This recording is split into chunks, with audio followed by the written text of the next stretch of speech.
Hi, Shiva. Hi, what does she want today, Amy? We want to have the perfect marriage. She's a lot closer than I am. I think that everybody wants to have a healthy and happy relationship with their loved ones. Whether you're going to take the dating challenge with Jody to get to that point, or if you're already there and you want to keep it. So maybe we should just say happy relationship. Yes, happy relationship. And some of this stuff could probably work with friendships or parents or any of that stuff too, just as far as treating other people correctly. Okay. So, just as a disclaimer, Mom, if you're watching this, I don't know if you're going to want to hear everything I'm saying because it might have to do with, like, the birds and the bees. So just warning you. My mom will eat this up, so she'll be fine. Okay. So, Jody did a cute little daily blog. Daily blog. Everything. Asking her parents what they attributed their longevity to. Yes, and they're happy. They're still like newlyweds. Yes. And they've been together over 20 years and married for 19. So, like, what makes them click so well? And I thought about asking my in-laws about that too, because they've been married a long time and seem happy together too. So maybe we'll put a little bit up about that. But today we're just going to talk about me, because I love to talk about me. You are? No. I didn't sign up for that. But no, you notice that our blogs all week have been love-centric. Yes. So I thought, let's just get it out there. Let's just talk about love. Yeah, that's going to be our theme. So we're going to talk about some of these 25 secrets to make marriage/relationship work. And then we want you to write in what's your secret to your perfect marriage or your happy marriage. So we found this in Reader's Digest. Yes, kind of appropriate because we're stealing their idea to have you guys write in.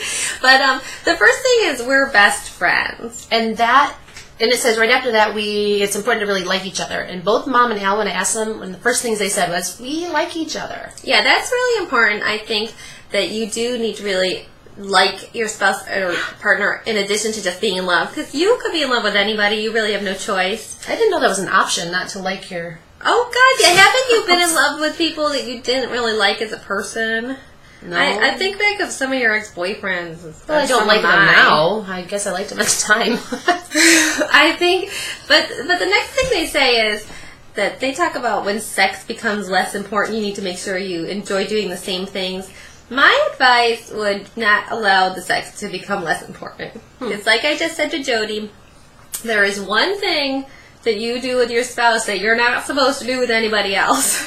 And I think it's a good idea to make sure you continue to do that, because otherwise what distinguishes you from any other two people? That's your common special thing.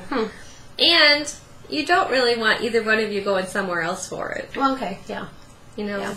I'm not saying it's okay to cheat if you're not getting what you need, but it's kind of human nature, so... I guess. Serve it up, or they're going to go somewhere else. Nice. All right, where are we here? Sorry, I just scroll down to read the rest of this. I don't know how you're going to do that. Oh, okay, we'll figure it out. That home decor, I think that's kind of obvious. We can just say that real quick. Oh, yeah. When you come into a relationship and you share common space, don't bring your neon beer signs, please. You know, when we got married, I had to call the Goodwill and have them come and get almost everything I owned. JV did not have me bring any of my furniture. Wow. Remember, what do you see in this house from my apartment? That one bed that Paloma sleeps in. Yeah. And it was kind of hard for me because I didn't mind because we were getting new stuff. But, like, one day I looked around and I had a new name. And I had gone back to my old job. So I had a new job and I had a new house. And I felt like, is there anywhere I can look for something familiar right now? I was like, But... you do need to kind of make your home a mesh of the two of you. Okay. That's good. So be willing to give up some of your stuff in order to make your common stuff your own now. Okay. That's good. The next is fighting about money. If I could say one thing that is really good about our marriage is we do not fight about money. And we're kind of 1950s. I ask... and he says whether we can afford it or not, and then I let it go. You know, I don't nag for things we can't afford because I know that's probably not going to make us happy in the long run. They say one of the keys to a happy marriage, get a smaller house. Get one you can afford. Well, yeah. And you guys both have good heads on your shoulders about money. Well, so that helps you. As you know, I've screwed up in the past, so now I tend to try to be wiser and learn from it. Live and learn. That's right. But I really think that living within your means is a very big indicator of a happy marriage. Mm-hmm. Will that extra stuff make you happier when you cannot afford to pay for it? Uh-huh. So Yeah, that's kind of like back to our clutter theme. And then this next one's kind of funny. Don't talk about anything sensitive when you're hungry or tired. That's That awesome makes advice. so much sense. That is common sense. It is. I've never thought of that. That's really, because you're cranky when you're hungry and you're cranky when you're tired. This is funny. Eat marshmallows to improve communication. Huh? Because you can't talk when your mouth's stuffed full of marshmallows, so you're going to be better at listening. So eat marshmallows when you're cranky, and that'll help, yeah. No, eat marshmallows when you're having a conversation so that you're actually listening. Oh. God, one thing that's likely to make my husband into a wife beater is me interrupting him in the middle of a fight. Oh. If he So you ever- have fight etiquette. That's good. Oh, yeah. I have lots of fight etiquette. I put a post up about that one day. Never use always and never. Those two words. You can't use them. Mm-hmm. No superlatives. That's right. Yes. So, and then here's 4 ways to nurture your relationship. Always treat your husband as an honored guest in your home. That, you know what, that's a good point as far as we're really polite to strangers. Everybody is. You're so worried to offend somebody or make sure you're not imposing on them. Why not bring that home? You know, in taking that even a step further, my mom, she gets this, I think, from a great aunt or something, but she won't even like come out of the bedroom in the morning without putting lipstick on.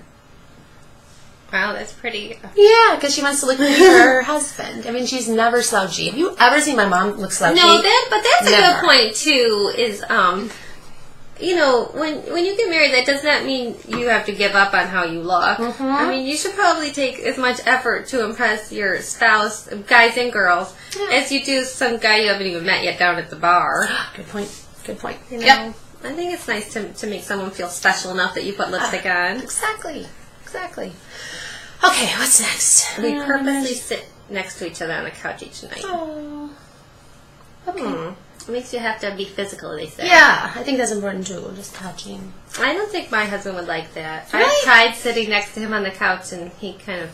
Maybe it's too warm. Maybe we need to turn it up a little. But you know, when we bought those couches, we specifically tried them out to see if you could snuggle on them before. You know, we're in the friggin' store You might have snuggling on to force them. the snuggle until it becomes more mainstream for you. Yeah, maybe I'll So, have to. there you Jamie, go. watch out. There's forced Is snuggling. JD watching this? I don't know, probably. Okay. You never do know. I didn't know my mother-in-law was watching this until I the know other Darcy day. said she was watching, and my friend Helen said they were loving our blog. Oh, very good, because we've talked about Darcy I a few know. We times. want to have interaction. We're asking for comments and Yes. input. So please, if you're reading this and watching these, please reply. So I think that's a good amount to cover for today. I think so too.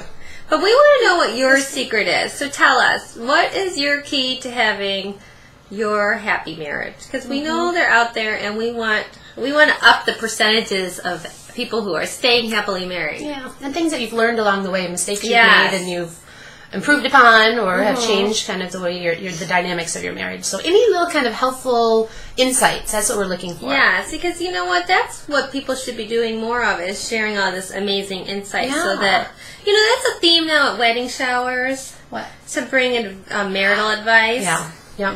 And my brother gave this amazing speech at my other brother's wedding, and he said, forgive early. And I thought, that is such awesome advice. Forgive early. You're going to stay married. Yeah. So would you rather forgive each other now and go on and have a nice evening, or stew for 3 days? Right? Good job, Forgive Sydney. early. Right? Okay. Good. Yeah. Good. That's So- interesting that you knew which brother said it at which brother's wedding. Say more, Stevens. You are right. Okay. All right. Bye, Sheba. All right. Be in love. Bye.